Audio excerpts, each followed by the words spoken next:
Part 1, The Tributes. When I wake up, the other side of the bed is cold. My fingers stretch out, seeking Pim's warmth, but finding only the rough canvas cover of the mattress. She must have had bad dreams and climbed in with her mother. Of course she did. This is the day of the reaping. I prop myself up on one elbow.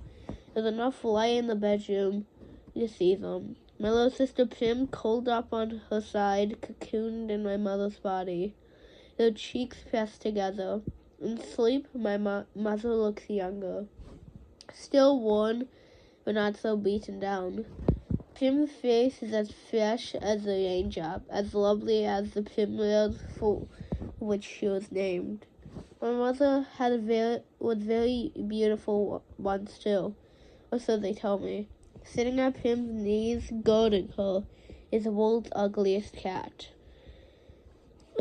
Mashed in nose, half of one ear missing, eyes the color of rotting squash. Pim named him Buttercup, insisting that his muddy yellow coat matched the bright flower. He hates me. Or at least, he distrusts me. Even though it was years ago, I think he still remembers how I tried to drown him in a bucket when Pim brought him home. Scrawny kitten, belly swollen with worms, crawling with fleas. The last thing I needed was another mouse to feed. But Pim begged so hard, cried even. I had to let him stay. It turned out okay. My mother got rid of the vermin, and he's a born mouser. Even catches the occasional rat. But sometimes when I clean a kill, I feed Buttercup entrails. Yeah, stop hissing at me. Entrails, no hissing. This is the closest we'll ever come to love. I swing my legs off the bed and slide into my hunting boots. Supply of leather has been molded onto my feet. I pull on trousers, a shirt, tuck my long dog braid into a cap, and grab my forage bag. On the table, under a wooden bowl to protect it from hungry rats and cats alike, sits a perfect little goat cheese wrapped in basil leaves. Pim's gift to me on reaping day. I put the cheese carefully in my pocket as I slip outside.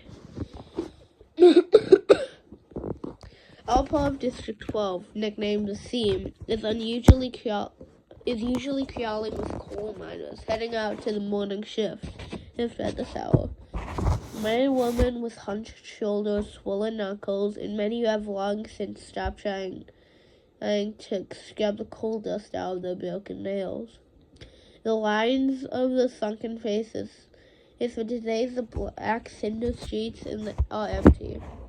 Shutters on the squat gray houses are closed. The reaping isn't until 2. Might as well sleep in, if you can. Our house is almost at the edge of the seam. I only have to pass a few gates to reach a scruffy field called the meadow. Separating the meadow from the woods, in fact enclosing all of District 12 is a high chain link fence topped with barbed wire loops. In theory, it's supposed to be electrified 24 hours a day.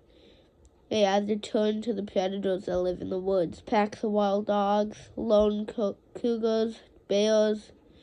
They used to stay in our streets. But since we're lucky to get 2 or 3 hours of electricity in the evenings, it's usually safe to touch. Even so, I always take a moment to listen carefully for the hum that means the fence is live. Right now, it's silent as a stone. Concealed by a clump of bushes, I flatten out on my belly and slide under a 2-foot stretch that has been loose for years. Yeah, there's several other weak spots in the fence, but this one is so close to home, I almost always enter the woods here. As soon as I'm in the woods, I retrieve a bow and sheath of arrows from a hollow log. Electrified or not, the fence has been successful at keeping the flesh eaters out of District 12. Inside the woods, they roam freely. And they are added concerns like venomous snakes, rabid animals, and no real paths to follow. But there's also food, if you know how to find it. My father knew, and he taught me before he was blown to bits in a mine explosion. There was nothing even to bury. I was 11 then. And 5 years later, I still wake up screaming for him to run. Even though trespassing in the woods is illegal, poaching carries the severest of penalties. More people would risk it if they had weapons, but most are not bold enough to venture out with just a knife.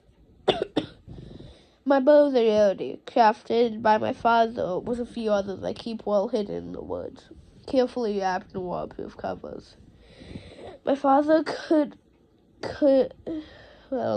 have made good money selling them, but if the officials found out, he would have been publicly executed for inciting a rebellion. Most of the peacekeepers turn a blind eye to the few of us who hunt, because they're hungry for fresh meat as anybody is. In fact, they're among our best customers. But the idea that someone might be arming the same would never have been allowed. In the fall, a few brave souls sneak into the woods to harvest apples, but always inside of the meadow, always close enough to run back to the safety of District 12 if trouble arises. District 12, where you can starve to death in the safety of the meadow. And I glance quickly over my shoulder. Even here in the middle of nowhere, you worry someone might overhear you. When I was younger, I scared my mother to death. That's the things I would blurt out about District 12, about the people who rule our country, Panam, in the far-off city called the capital. Eventually, I understood that this would only lead to more trouble. In a different mask that no one could ever read my thoughts. Do my work quietly in school, make only polite small talk in the public market, discuss little where I make most of the money. Even at home, where I am less pleasant, avoiding discussing tricky topics, like the reaping or food shortages or the Hunger Games. Pam might begin to repeat my words, and where would we be? In the woods with the only person whom I can be myself, Gale. I feel the muscles in my face relaxing, my pace quickening as I climb the hills. It's to our place.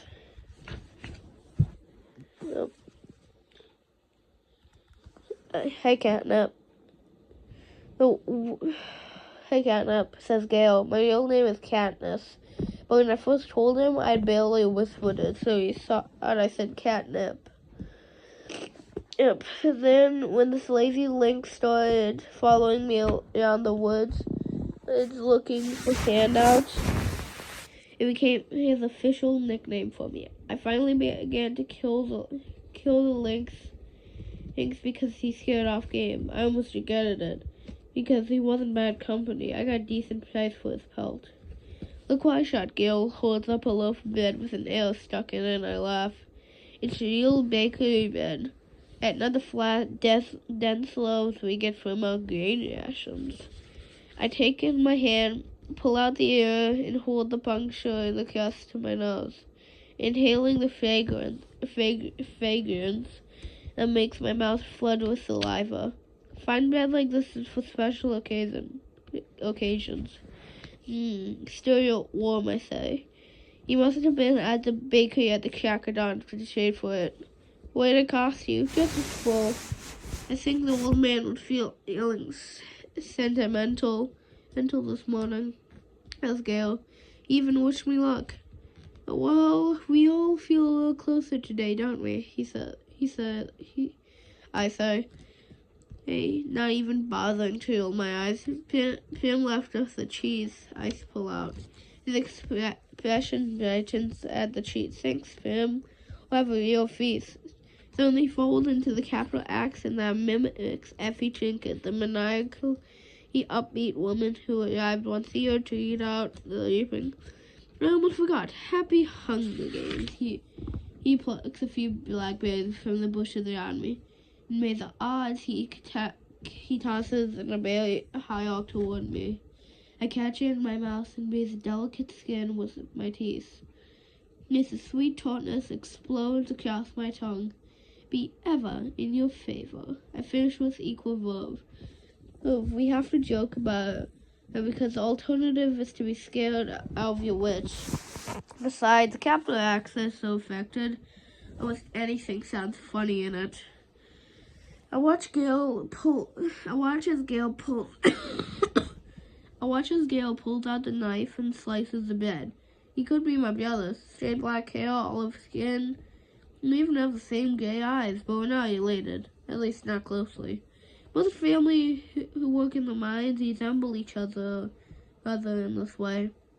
That's why my mother and Pim with their light hair and blue eyes look out of place. They are. My mother's parents were part of a small merchant class that catered to all the officials, peacekeepers, and the occasional seam customer, and an apothecary shop in the nicer part of District 12. Since almost no one can afford doctors, apothecaries are healers. My father got to know my mother because on his hunts, he would sometimes collect medicinal herbs and sell them to a shop to be brewed into remedies. She must have really loved him to leave her home for the theme. I remember that when all I can see is a woman who sat by blank and unreachable, while her children turned to skin and bones. I try and forgive her for my father's sake, but to be honest, I'm not the forgiving type. Gale separates the bread slices from the soft goat cheese, carefully placing a basil leaf on each, while I strip the bushes of the berries. We settle back in a nook in the rocks. From this place, we're invisible but have a clear view of the valley, which is teeming with summer life. Beans together, instant egg, fish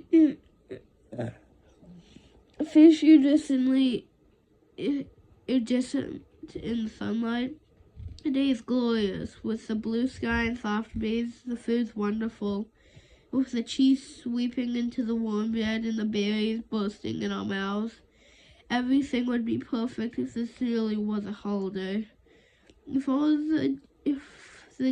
the day off was roaming the mountains with Gale, hunting for tonight's supper.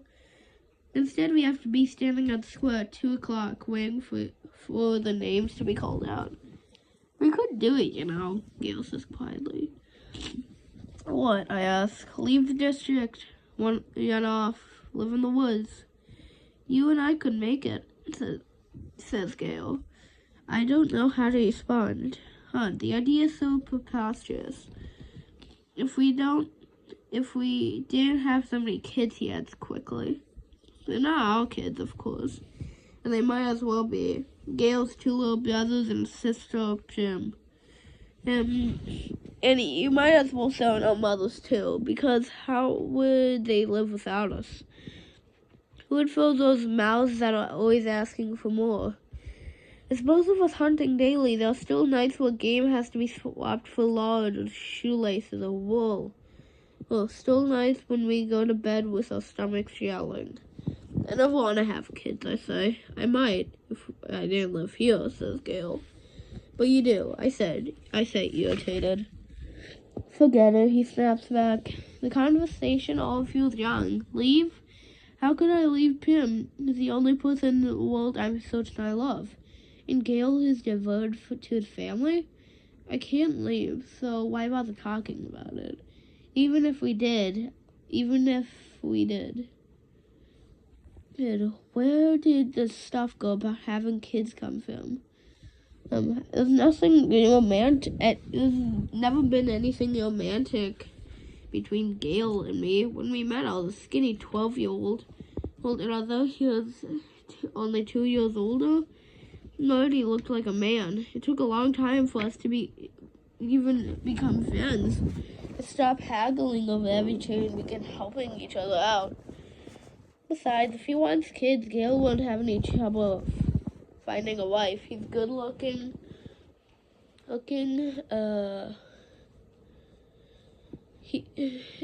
He's good looking, and he's strong enough to handle the works in the mines, and he can hunt. If you can, and you can tell by the way the girls whisper about him. He walks by in school that they want him. It makes me jealous, but not for the reason people would think. Good hunting partners are hard to find. Excuse me, I need to blow my nose.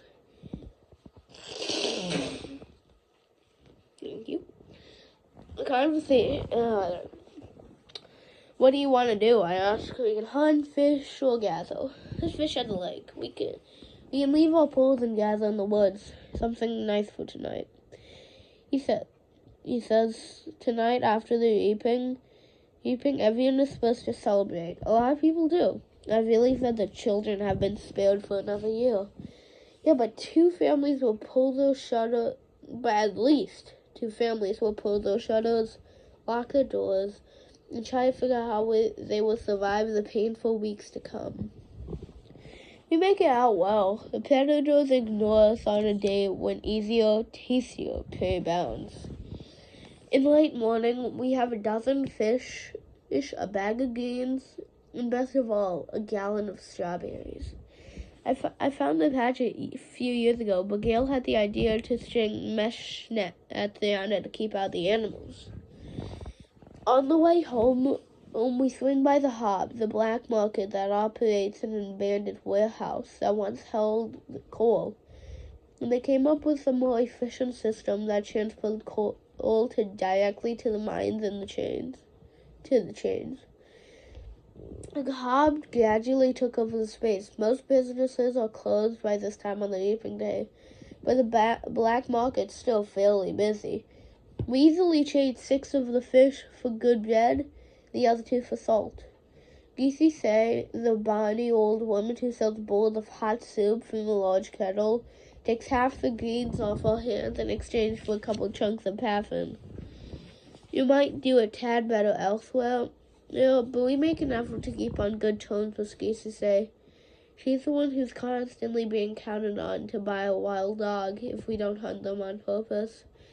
If you're attacked and you take out a dog or 2, well, meat is meat. Once this is a soup, I'll call it beef, Geesey says with a wink. No one doesn't seem to turn up their nose with a good leg of wild dog. But peacekeepers who come to the Hob can afford to be a little choosier. We finish our business at the market. We go to the back door of the mayor's house and sell half the strawberries, knowing that he's a particular fondness in them and can afford our price. The mayor's daughter, Mage, opens the door. She's in my year at school. Being the mayor's daughter, you'd expect her to be a snob, but she's alright. And she just keeps to herself, like me. Since neither of us really has a group of friends, we seem to end up together a lot at school, eating lunch, sitting next to each other at assemblies, partnering for sports activities. We really talk, which suits us both just fine. Today, her drab school outfit has been replaced by an expensive white dress, and her blonde hair is done up with a pink ribbon. Reaping clothes. Pretty dress, says Gail. Mage shoots him a look, trying to see if he's genuine compliment or if he's just being ironic. It is a pretty dress, but she would never be wearing it ordinarily. She presses her lips together and then smiles. Well, if I end up going to the Capitol, I want to look nice, don't I? Now it's Gail's turn to be confused. Does she mean it, or is she messing with him? I'm guessing the second. You won't be going to the Capitol, says Gail coolly. His eyes land on a small circular pin that adorns her dress. Real gold, beautifully crafted. Could keep a family in bed for months. What do you have, 5 entries? I had 6 when I was just 12 years old. It's not her fault, I say. Hey, no, it's not. Just the way it is, says Gail. Mage's father has become closed up. She puts the money for the berries in my hand. Good luck, Katniss. You too, I say. and the door closes. That pin that they speak of was the one on the title. And just for the sake of it, that's the pin she is talking about. We walked toward the seam in silence. I don't like that Gale took a dig at Mage. But he's right, of course. The reaping system is unfair, with the poor getting the worst of it. You become eligible for reaping the day you turn 12. That year, your name is entered once. At 13, twice, so on and so on. Until you reach the age of 18, the final year of eligibility, when your name goes into the pool 7 times. That's true for every citizen in all of 12 districts in the entire country of Panam. Here's the catch. Say you are poor and starving as we are. You can opt to add your name in more times in exchange for testing. Each testing is worth a major year's supply of grain and oil for one person. You may do this for each of your family members as well. So at the age of 12, I had my name entered 4 times. Once because I had to, and 3 times for testing grain and oil for myself, Jim, and my mother. In fact, every year I needed to do this.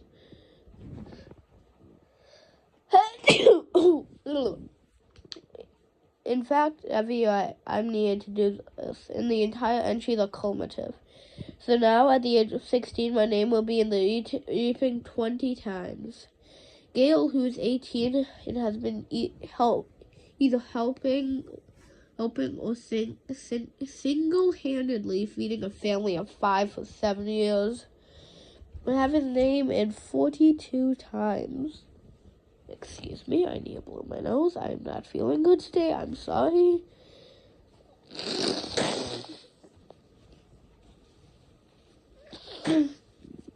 Now,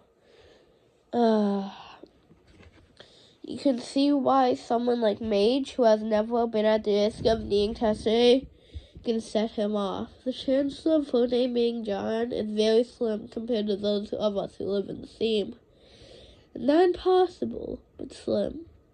And even though the rules are set by the capital, not the district, certainly not Mage in the family. It's hard to not resent those who don't sign up for test today. And Gale knows his anger at Mage is misdirected.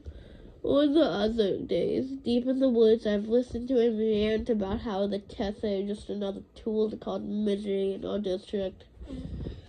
A way to plant hatred between the starving workers and the seam, those who genuinely count on supper, and thereby ensure we never trust one another. It's capital advantage to have us divided among ourselves. He might say if there are no ears to listen. For mine, if it wasn't reaping day, if a girl with a gold pin and no testing had not made what I'm sure she thought as a harmless comment. As we walk, I glance over at Gale's face, still smoldering underneath his stony expression. His rage seems pointless to me, although I never say so. It's not that I don't agree with him. I do, but what is good about yelling about the capital in the middle of the woods? It doesn't change anything. It doesn't make things fail. It doesn't fill our stomachs. In fact, it scares off the nearby game. I let me know, though. Better he does in the woods than in the district. Gale and I divide our spoils, leaving 2 fish, a couple of loaves of good bread, greens, a quart of strawberries, salt, paraffin, and a bit of money for each. See you in the square, I say. Worth something fitty, he says flatly. At home, I find my mother and sister ready to go. My mother wears a fine dress from her apothecary days. His prim is in my first reaping outfit, a skirt and ruffled blouse. It's a bit big on her, but my mother has made stay with pins. Even so, she's having trouble keeping the blouse tucked in at her back. A tub of warm water waits for me. I scrub off the dirt and sweat from the woods and even wash my hair. Yeah, to my surprise, my mother has laid out one of her own lovely dresses for me. A soft blue thing with matching shoes. Are you sure? I asked, trying to get past rejecting offers from help with her. For a while, I was so angry I wouldn't allow her to do anything for me. And this is something special. Her clothes from her past are very precious to her. Of course, let's put your hair up too, she says. I let her towel dry it and braid it up the back of my head. I can hardly recognize myself in the cracked mirror that leans against the wall. You look beautiful, says Pim in a hushed voice. And nothing like myself, I say. I hug her, because I know the next few hours will be terrible for her. Oh, her first sleeping, it's about as safe as you can get since she's only entered once. I wouldn't let her take out any tests, but she's worried about me. That the unthinkable might happen. I protect Pim in every way I can, but I feel powerless against sleeping. The anguish I always feel when she's in my pain wells up inside my chest and sets to register on my face.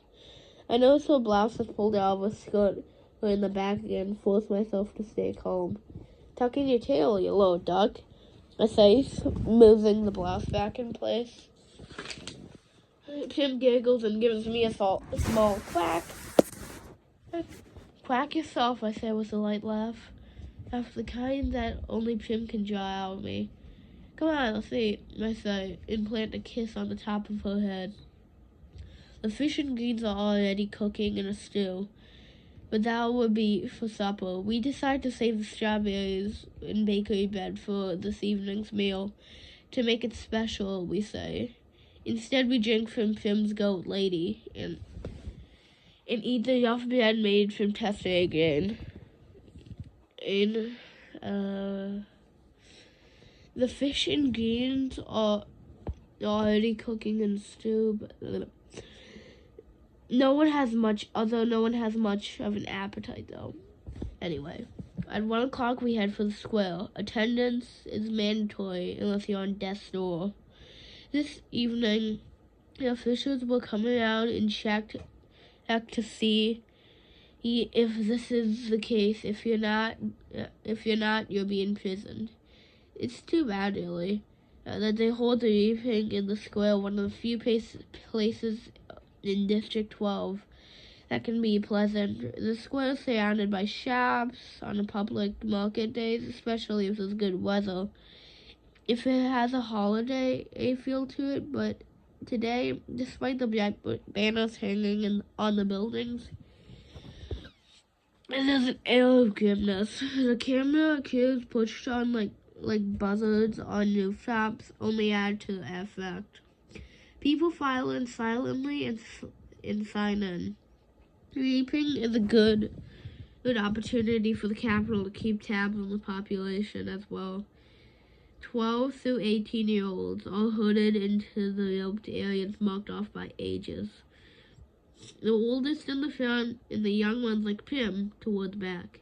Family members line up around the perimeter, holding tightly to one another's hands. But there are others too, who have no one they love at stake, or who no longer care, who slip among the crowd, taking bets as on 2 kids whose names will be drawn. Odds are given on their ages, whether the theme or merchant. They will break down and weep. The most refuse are dealing with the racketers, but carefully. These are the same people who tend to be informers. And who hasn't broken the law?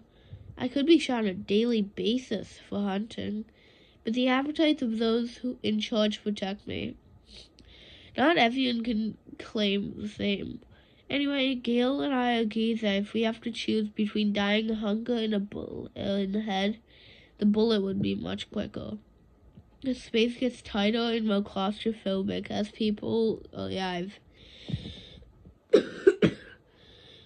The square is quite large but not enough to hold District 12's population of about 8,000.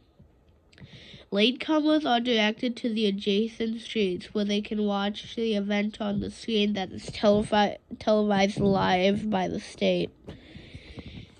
I find myself standing on a clump of 6 teens from the scene. We exchange toast nods and focus our attention on the temporary stage that has been set up before the Justice Building.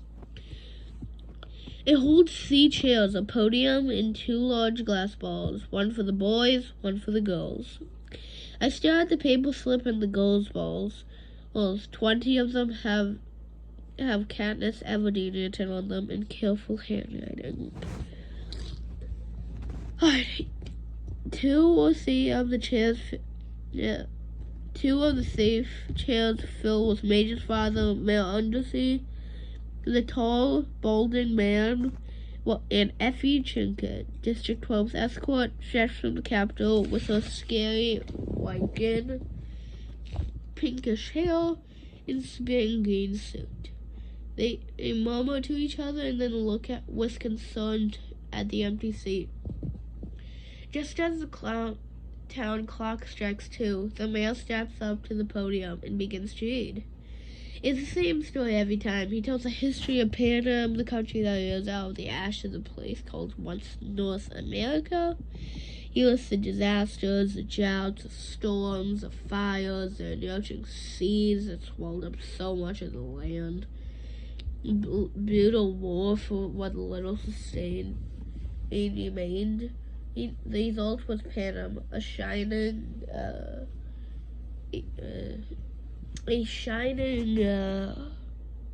I keep losing my place, I'm sorry.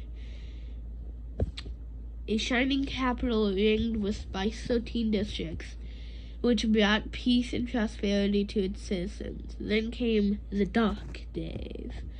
The uprising of the districts against the capital. 12 were defeated, the 13th obliterated. The Treaty of Treason gave us new laws to guarantee peace, and a yearly reminder that the dark days must never be repeated. It gave us the Hunger Games. The rules of the Hunger Games were simple. In punishment for the uprising, each of the 12 districts must provide 1 girl and 1 boy called tributes to participate. The 24 tributes will be imprisoned in a vast outdoor arena that can hold anything from a burning desert to a frozen wasteland. Over a period of several weeks, the competitors must fight to the death. The last tribute standing wins, so kind of like Squid Game, in a way, although it's not very similar. Taking the kids from our district, forcing them to kill one another while we watch, the Civil Capital's way of reminding us how totally we are at their mercy. How little chance we would stand of surviving another rebellion. Whatever words they use, their message is clear. Look how we take your children, sacrifice them. And there's nothing you can do about it. Lift a finger and would destroy every last one of them. Every last one of you. Just like as we did in District 13. To make it humiliating as well as torturous, the Capitol requires us to treat the Hunger Games as a festivity. This morning, the event pitting every district against the others. The last tribute alive receives a life of ease back home, and their district will be showered with prizes, largely consisting of food all year.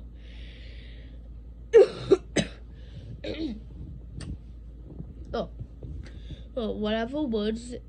No. This is a time for both representatives and a time for thanks, intones the mayor. He reads the list of past District 12 victors. In 74 years, we've had exactly 2. Only 1 is still alive. Hamish Aberthony, a paunchy, middle-aged man who at the moment appears to be holding something unintelligible. He staggers onto the stage and falls onto the socio. He's junk. Very junk. Oh, much better. Then he falls onto his chair. He's junk. Very. The crowd responds with its token applause, but he's confused and tries to give Effie Trinket a big hug, which she barely manages to fend off. The male looks distressed since all of this is being televised. Right now, in District 12, is the laughing stock of Pan, and he knows it. As he quickly tries to pull the attention back to the reaping by introducing Effie Trinket. Bright and bubbly as ever, Effie Trinket shouts to the podium and gives her signature. Happy Hunger Games, and may the odds ever be in your favor. Her pink hair must be a wig because her curls have shifted slightly off since her encounter with Hamish. She goes on about what an honor it is to be here. Everyone knows that she's just aching to get bumped up to a better district where they have proper victors, not junks who molest in front of the entire nation. Through the crowd, I spot Gale looking back at me, with a ghost of a smile. As the reapings go, this one has at least had a slight entertainment factor. But suddenly, I'm thinking of how Galen has 42 names in that big glass ball, and how the odds are not in his favor. Compared to a lot of the boys, and maybe he's thinking the same thing about me because his face darkens and he turns away. Hey, but there are still thousands of lips. I wish I could whisper to him. It's time for the drawing, Effie Trinket says, as she always does. Ladies first. She crosses the glass ball with the girls' names. She is in, digs a hand deep into the ball and pulls out a slip of paper. The crowd draws in a collective breath, and then you can hear a pin drop. And I'm feeling nauseous, so desperately hoping that it's not me. Effie Trinket crosses back to the podium, smooths the slip of paper, in a clear voice, and it's not me. It's Primrose Everdeen. First chapter of The Hunger Games. Chapter 2, coming out soon.